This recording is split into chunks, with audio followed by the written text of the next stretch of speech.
ஜெயிச்சா கொண்டாடுறோம், மிஸ் ஆச்சுன்னா அவங்க உழைப்பை கண்டுக்க மாட்டேங்கிறோம். ஆனால் இவரை கொண்டாடினாலும் கண்டுக்காம விட்டாலும் ஒரே மாதிரி தான் இருக்காரு. யார் அவர்? நவீன ஜனநாயக போராளி ராகுல் காந்தி தான் அந்த நபர். ஒவ்வொரு முறை தோற்கும் பொழுதும் இன்னும் திரும்பி வந்து வலிமையுடன் சலிக்காம சண்டை போடுறாரு.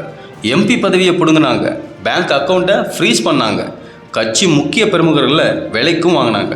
பாதிக்கும் மேற்பட்ட மீடியா மூலமாக இவரை கிண்டலும் செஞ்சாங்க. எவ்வளோ டிஸ்டர்ப் செஞ்சாலும் ராகுல் காந்தி சமரசமே இல்லாமல் போராடும் ஒரு நவீன ஜனநாயக போராளின்னு சொன்னால் யாராலும் மறுக்க முடியாது. ஒரு காலத்தில் 400 இடங்களில் சிங்கிள் பார்ட்டியாக ஜெயிச்ச காங்கிரஸ் 2014 40 தாண்டியதே குதிரை கொம்பா இருந்துச்சு. 2019 52 சீட்டு மட்டும்தான் ஜெயிக்க முடிஞ்சுது. இந்த உலகமே ராகுல் மீதும் அவரோட கடின உழைப்பின் மீதும் ஆயிரம் குற்றச்சாட்டுகளை வச்சுது. காங்கிரஸின் ஒரு சில மூத்த தலைவர்களே குற்றம் சொல்ல ஆரம்பிச்சாங்க. இலையுதிர் காலத்தில் வசந்த காலத்திற்கு காத்திருக்கும் பறவைகள் மாதிரி ராகுல் காந்தியும் வாய்ப்புக்கு காத்திருந்தார். காலம் ஓடிக்கிட்டே இருந்துச்சு.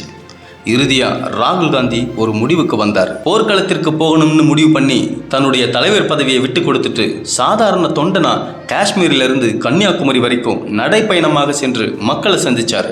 விவசாயிகள் நடத்திய போராட்டத்திற்கு நேரில் சென்று ஆதரவளித்தார். மணிப்பூர் மக்களோட களத்தில் இருந்தார். அவங்களுக்கு தேவையான ஆறுதலையும் தந்தார். இன்னும் எங்கெல்லாம் மக்களுக்கு அநீதி ஏற்பட்டதோ அங்கெல்லாம் போய் பாதிக்கப்பட்ட மக்களுக்கு ஆதரவு குரலும் கொடுத்தார்.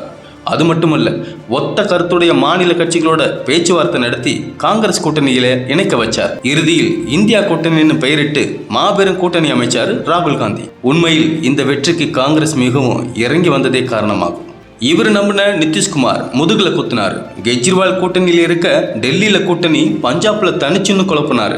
இப்படி ஒவ்வொரு கூட்டணி கட்சிகளும் ஒவ்வொரு திசையில பயணிச்சாலும் இவருக்கு தோளோட தோள் கொடுத்த ஒரே கட்சி திமுக தான். தமிழ்நாட்டில் காங்கிரஸுக்கு கணிசமான இடத்தை கொடுத்தாரு. அதே சமயம் மாநில கதைகள் இதுக்கு தலைகீழா இருந்துச்சு. வரலாற்றில் என்றுமே இல்லாத அளவுக்கு காங்கிரஸ் போட்டியிடும் தொகுதிகளை குறைச்சிக்கிட்டு மாநில கட்சிகளுக்கு விட்டு கொடுத்தார் ராகுல் காந்தி.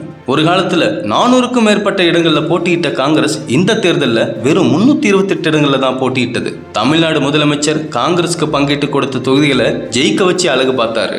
கடைசியா இந்தியா கூட்டணி 232 தொகுதிகளிலும் பாஜக கூட்டணி 292 இடங்களையும் ஜெயிச்சிருக்கு. காங்கிரசின் இந்தியா கூட்டணிக்கும் என்டிஏ கூட்டணிக்கும் மிகப்பெரிய வித்தியாசம் இல்லை. இதற்கிடையில் தேர்தல் ரிசல்ட் வந்த நேற்று மாலை பத்திரிகையாளர் சந்திப்புல நடப்பு மக்களவை தேர்தல் ஒரு அரசியல் ரீதியிலான தேர்தல் இல்லை, இடி, சிபிஐ உள்ளிட்ட அரசு எந்திரங்களை தவறாக பயன்படுத்தியதற்கான தேர்தல் தான் இது. 10 ஆண்டு ஆட்சியும் சரியில்லை, அரசியல் சாசனத்தை காப்பாற்றும் வேலையை மக்கள் செஞ்சிருக்காங்கன்னு ராகுல் காந்தி பேசியிருக்கார். நேற்று மாலை தொடங்கிய இந்திய கூட்டணி தலைவர்கள் ஆலோசனை கூட்டத்தில் பல்வேறு கருத்துக்கள் விவாதிக்கப்பட்டன. இறுதியில் காங்கிரஸ் தேசிய தலைவர் மல்லிகார்ஜுன கார்கே பாஜகவின் வெறுப்பு அரசியலுக்கு மக்கள் தக்க பதிலடி கொடுத்துள்ளனர் என்று கூறியுள்ளார். இதற்கிடையில் எதிர்க்கட்சி தலைவராக ராகுல் காந்தி தேர்ந்தெடுக்கப்படுவார் என எதிர்பார்க்கப்படுகிறது. இதுவரை சிங்கிள் பார்ட்டி மெஜாரிட்டியில் ஜெயிச்சு சுதந்திரமா ஆட்சி செஞ்ச மோடிக்கு ராகுலின் எழுச்சி மிகப்பெரிய சர்ப்ரைஸ் தான். இனிதான் இருக்கு கச்சேரியே.